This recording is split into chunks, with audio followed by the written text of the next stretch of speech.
How you doing today, folks? And welcome to Red Wolf EDC.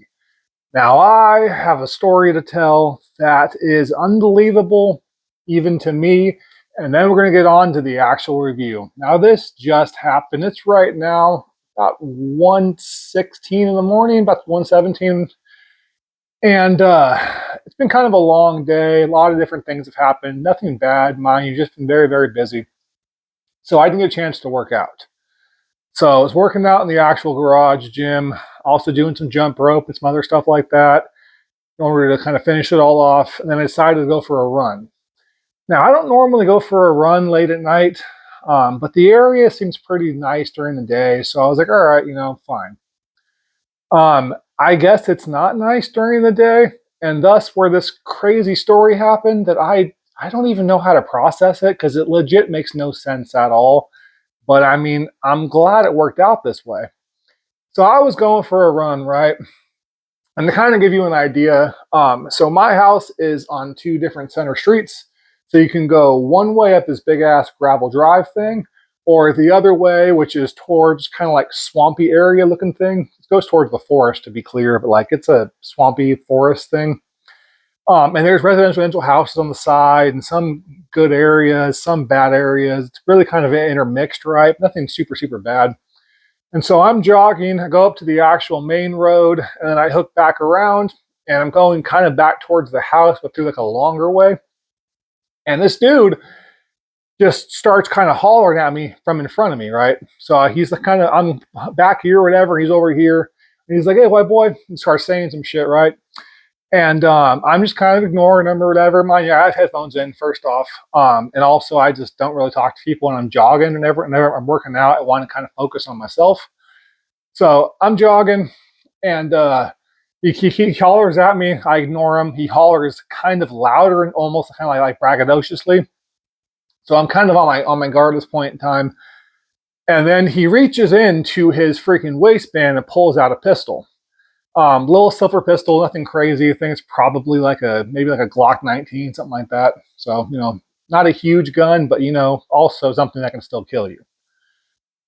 To this, I immediately stopped jogging. At this point in time, I'm maybe like 30 feet from the guy. So, enough to where it is completely, I'm at a disadvantage. And I pull this out. And here's where it gets crazy. Now, mind you, I pull this out not to be a badass, not because I'm going to go fight this guy, because logically speaking, the motherfucker's 30 feet away. I'm not going to run and be like, ah! I'm going to get shot in the face or the chest. There's in no scenario, right, should this have ever gone right. Not at all. Should have gone so wrong. But this knife is so goddamn scary. And it whipping out, flashing in the actual light, because there's literally kind of a street light over the corner. It made this man with a firearm drop his gun, call me a crazy fucker, and run. Now, I went and picked up that gun, which is probably not the smartest thing, but just, instinctually, in case it came back or whatever, I just grabbed it and I jogged home as fast as I possibly could. That gun is loaded.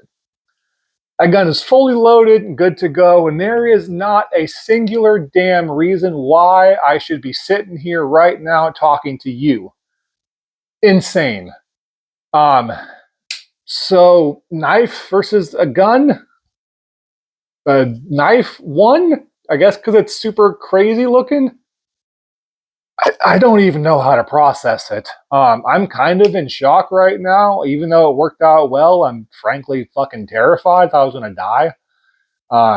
I've been shot at before, been mugged more than once in my life, multiple guns in my face, of course, in my life. But it's been a long time since any of that's happened, and you just don't ever really get used to that, anyways.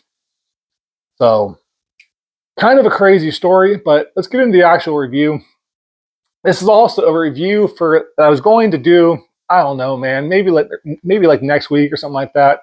Because of what just happened, I kind of want to tell the story while it's fresh, and also just talk to you about this knife because I love this knife. If you're curious about this knife, you enjoy the style of it or whatever, get it. As you can tell, this thing is beat to absolute crap. I have used this knife for every single EDC task you could possibly think of, from cutting these damn gigantic rubber stall mats that are all over my actual floor, which are 1.5 inches thick, which are brutal to cut, by the way. This made it so easy. They're not straight cuts, mind you, because I'm an idiot, but it, it went through just kind of zigzaggy. It looks terrible, frankly, but whatever, it works. To boxes, to going through actual sheet metal because I was just bored. Yes, I do dumb things when I'm bored.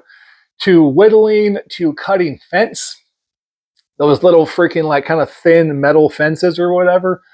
Just hacking through that. Everything you could think of. And this portion right here that is not serrated is dull as dishwater.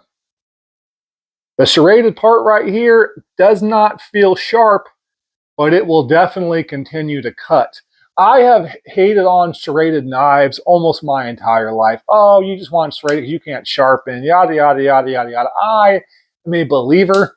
I now love a serrated blade because this thing has gone through so much crap. This is S35EN, y'all.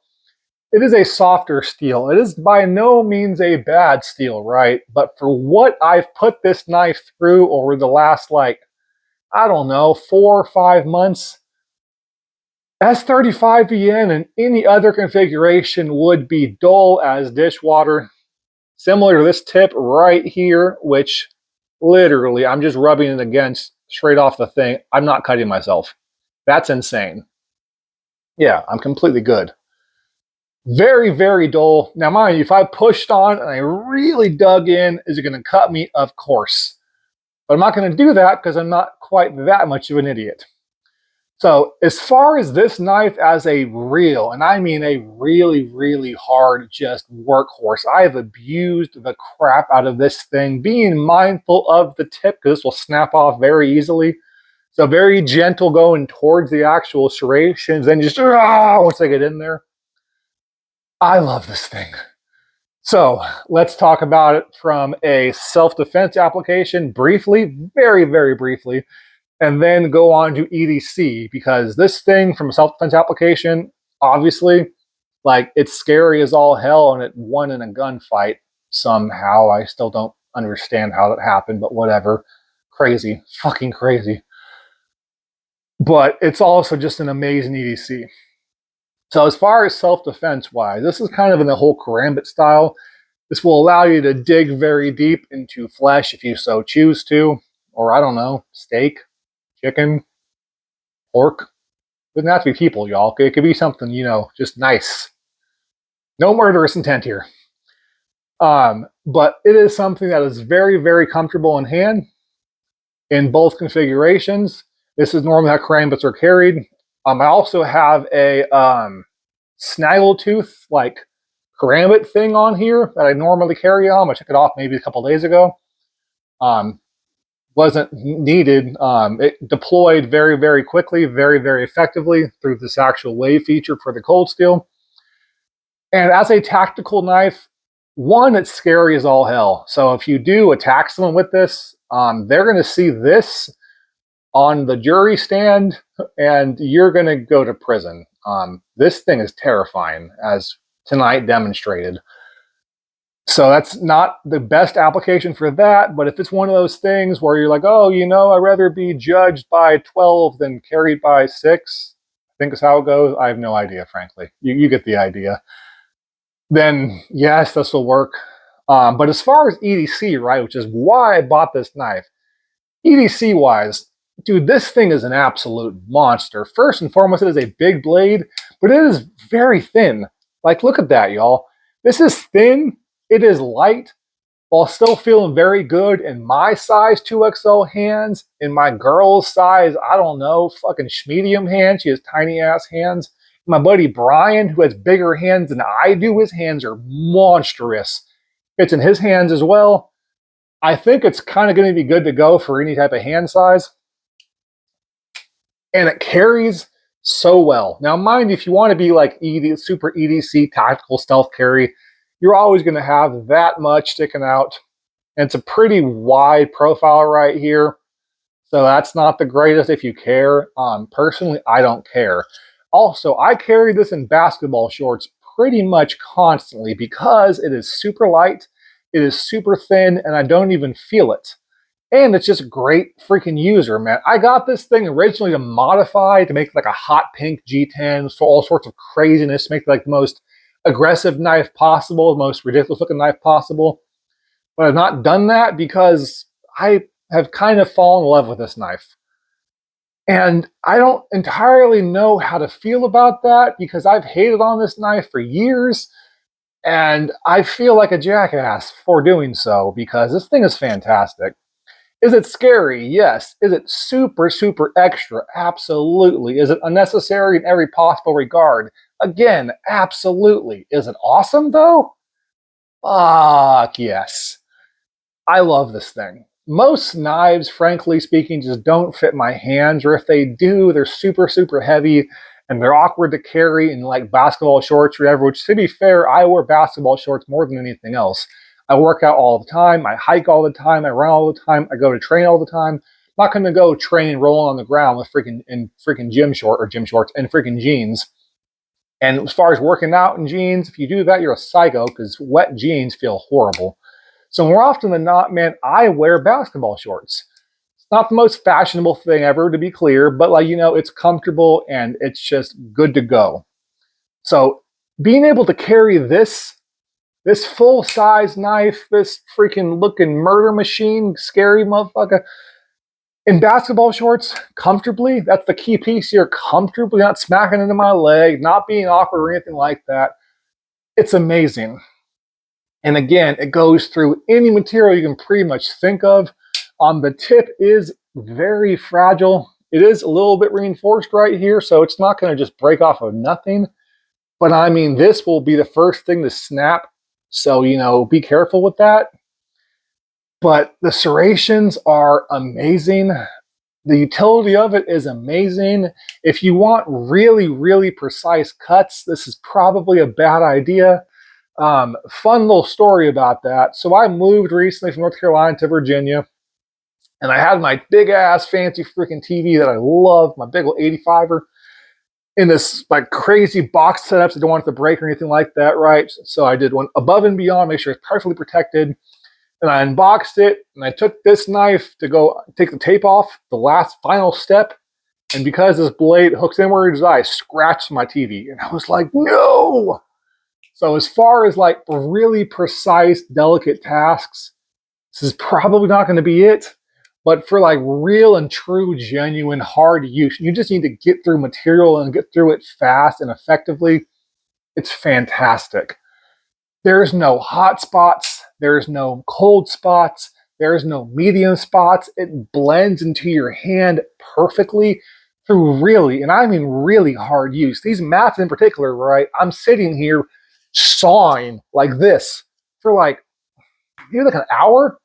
There's 1, 2, 3, 4, 5, 6, 7, 8, 9. There's 12 mats here.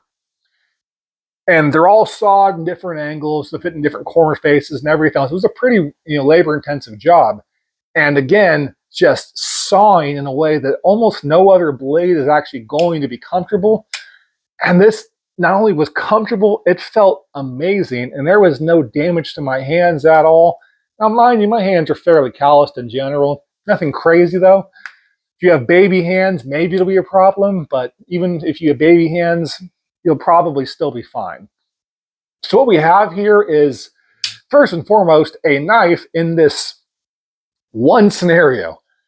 I do not, and I cannot stress this, I do not recommend doing what I did tonight. It was pure instinct.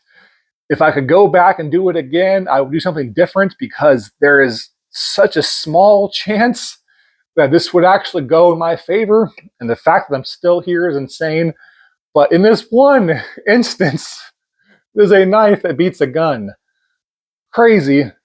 And it's also a utilitarian beast. You can also find this thing for like $90, brand freaking new. And I might just buy another one because I love this damn design. I love this damn knife. This is insane to me, right? But as far as a self-defense standpoint, 10 out of 10. EDC standpoint, 10 out of 10. Usability standpoint, 10 out of 10. Carry standpoint, 10 out of 10. And every metric I can possibly think of, short, right? Short of being sheeple friendly. I mean, if you pull this out to cut your steak, people are going to die underneath the table and you might get fucking tased. So short of, if you have to, cut your steak, if you have to pull this out in public, probably not a good idea at all. But anything other than that one instance of use, 10 out of 10. And that one instance of use is a 1 out of 10. It's the scariest shit. Don't do it. But for everything else, this has quickly become one of my absolute favorite knives. It's not the favorite, to be clear, but it's one of them. And I never, ever would have expected that, which is insane. So, as always, folks, I love you all. Please take care. I'm going to go take a shower and possibly cry myself to sleep because I'm genuinely still terrified. Wow, I'm a little bitch. I won this round, but my spirit is still broken. Oh my God. As always, folks, I love you all. Please take care and bye-bye.